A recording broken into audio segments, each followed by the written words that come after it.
ఇప్పుడు ఏం చేయాలనుకుంటున్నాను?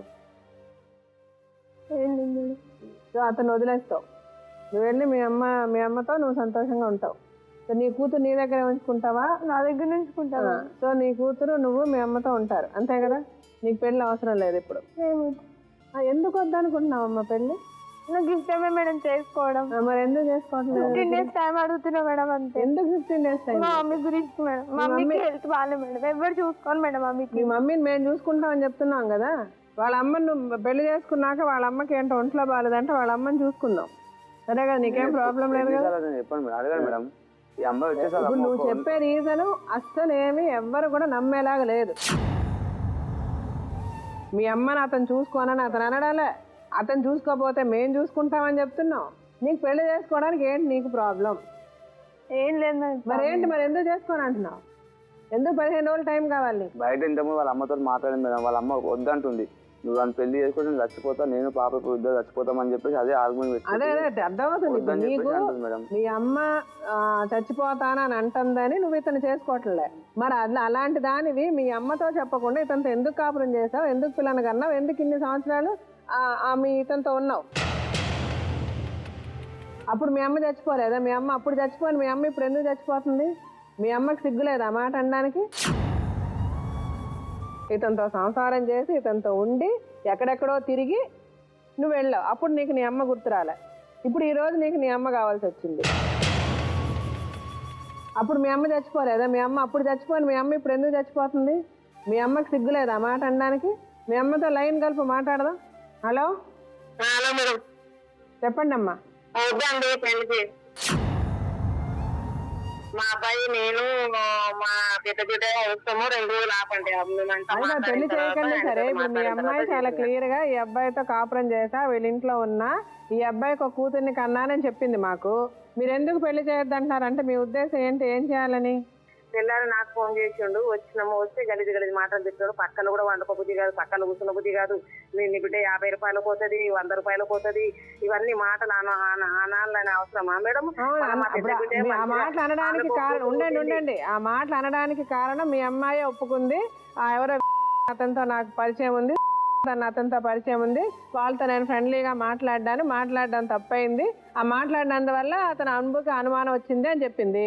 ఇప్పుడు అతను కోపం తగ్గిన తర్వాత మీ అమ్మాయిని పంపించమన్నాడా లేదా?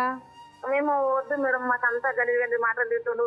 అంటే మీరు గలీజ్ మాటలు తిట్టాడని మీ అమ్మాయి జీవితాన్ని నాశనం చేస్తారు. ఇప్పుడు మీ అమ్మాయికి ఇంకో పెళ్లి చేయదలుచుకున్నారు, పోనీ అది మీ ఒపీనియన్ చెప్పేసేయండి ఫ్రాంక్ గా. అదే కరెక్టే, అమ్మాయి వాళ్ళు ఒప్పుకున్నారు కదా, మరి నన్ను ఎందుకు పిలవాలి? నీ బిడ్డకి ఇట్లా మిమ్మల్ని ఎన్నో చేయలేదే, మీరు కదా వచ్చి మాట్లాడారు. ఇప్పుడు మీ అమ్మాయి ఉండండి, మీ అమ్మాయి మా దగ్గర ఏం చెప్తుంది? నాకు అతను పెళ్లి చేసుకోవడానికి ఇష్టము, నా బిడ్డకి అతనే తండ్రి, కానీ మా అమ్మ ఇట్లా నేను చచ్చిపోతాను అంటుందని నేను భయపడుతున్నానని ఏడుస్తుంది. అందుకని మీతో మాట్లాడా. మీరు ఏదైనా 2 మంచి మాటలు చెప్తారంటే మీరేమో ఏ తల్లి మాట్లాడినట్టు మీరు మాట్లాడుతున్నారు.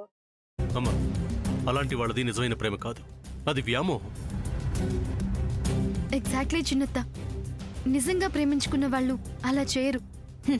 ఎంత మనసు విరిగిపోతే కన్న కూతుర్ని పట్టుకొని మా దృష్టిలో చచ్చిపోయా ఉంటుందా తల్లి? అది సరే అమ్మా, తన కూతురుతో తన మాట అనేటప్పుడు ఆమె మాటల్లో వ్యథ, కళ్ళల్లో బాధ గమనించావమ్మా? పెద్దబాబుకు బర్త్డే విషెస్ చెప్పు కూడా వెళ్ళాం కదా. ఊరికే ఎలా కాలిపోతుంది? మంట పెడితేనో పడితేనో తగలబడుతుంది.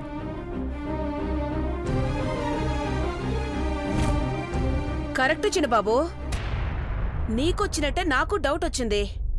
పార్వతే షర్టును తగలబెట్టిందనుకుంటా.